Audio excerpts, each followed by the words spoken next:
Welcome to Hanging Out with Robert, that's me. This video contains things that I tinker with throughout the day. For step-by-step detailed instructions of those tasks, you can click on the links in the comment section below. I plan on leaving this video accessible for about 30 days. After that, you can view it through my Patreon account. This video also has tips and tricks that I've learned over the years. So, thank you very much for watching. Headed out on this Saturday. First, I'm going to go over and check on that red 850. We put that K24 on. The owner thinks that the turbo blew up.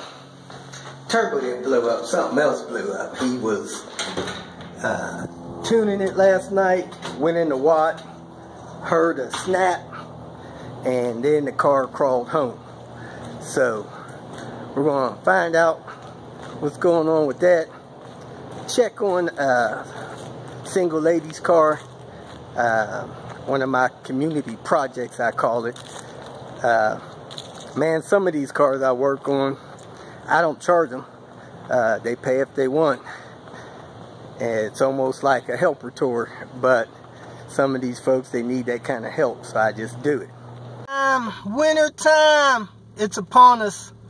I'm telling you guys right now, as you can see here, it's 37 degrees. It starts off cold here and it warms up. It'll be in the mid-50s mid-afternoon. But you know, now's the time where people learn that their heat's not working.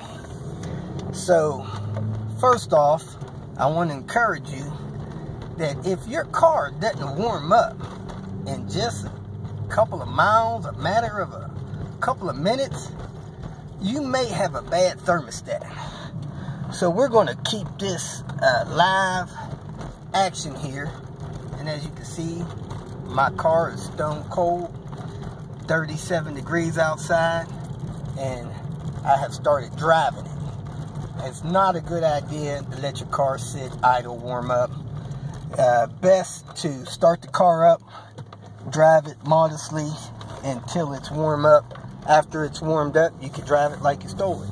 But until then, just drive it like you know something's about to break. You know, just nice and modestly and cruise along, and it'll heat up quicker.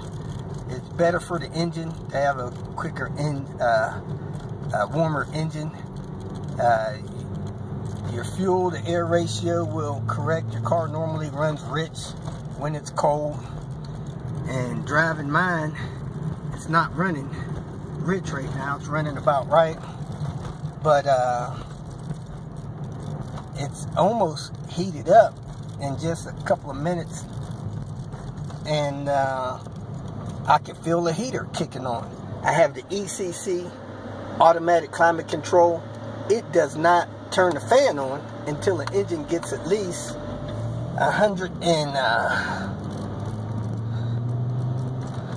130 degrees or something. There it is, my engine temp is about to come up in there, 136. So the engine is at least that degrees of cooling is. So I'm starting to get heat flow. And as you can see, my needle is still rising as I'm driving down the street, little by little. So we've almost 3 minutes in, and the temperature is 148. I don't know if you can see that. 152. And normal operating temperature is about 187. A good temperature where your thermostat probably starts opening is about 175 on my car. So we're now 2 minutes 55 seconds in. I'm at 160 degrees, cruising along passively. And as you can see here, my temperature gauge is almost to normal. So just a little bit further to go. Within a couple of miles, I haven't even driven, I've driven not quite 2 miles yet, about 1.5 miles, and I'm at 170 degrees. Temperature gauge is almost at 3 o'clock. I guess I'll hold this video out until it does hit the 3 o'clock position. I'm at 170 degrees, 3 minutes, 37 seconds. So the cars, you know, when you're driving them modestly, they warm up pretty quick. And I'm at 173 and holding. Should be, there it is, 175. My temperature needle is normal. That's 4 minutes, 2 miles, normal operating temperature. If you're not achieving that, I got nice hot heat blowing out, you want to replace your thermostat. I am out in the Blue Beast. The owner said that it's not giving heat. Turns out the driver's side knob is frozen. I'm going to get a pair of pliers or something, see if I could work that loose. They also thought the thermostat was bad, but the thermostat's good. That thing heats up quick and easy, and it maintains a good temperature. So I'm going to see what I could do about that driver's side temperature knob being locked up. Now I'm running around looking for a Saturday newspaper for Mom. I failed to grab her one when I went out early this morning. I just remembered.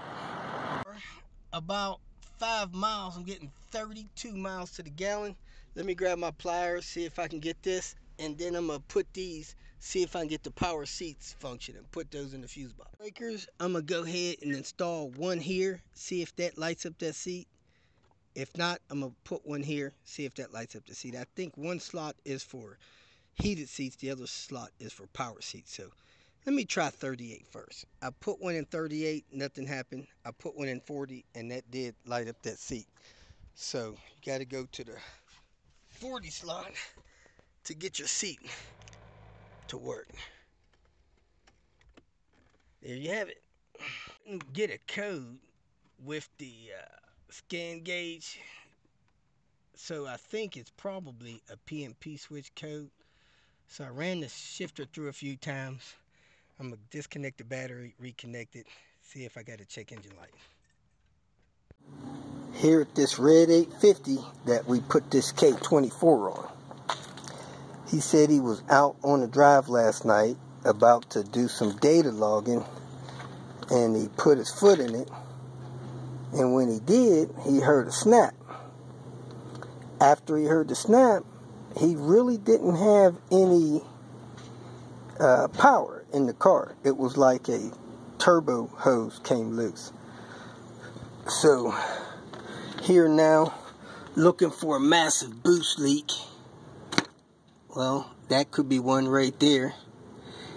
The idle air control valve is not connected.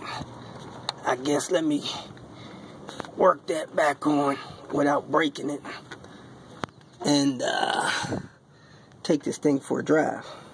Hole that big that you can stick your finger in, man, that can be all the boost in the world. So I'm gonna hook his intake back up, take the car for a drive, and see if that's possibly his issue. This dude's seat trim isn't on.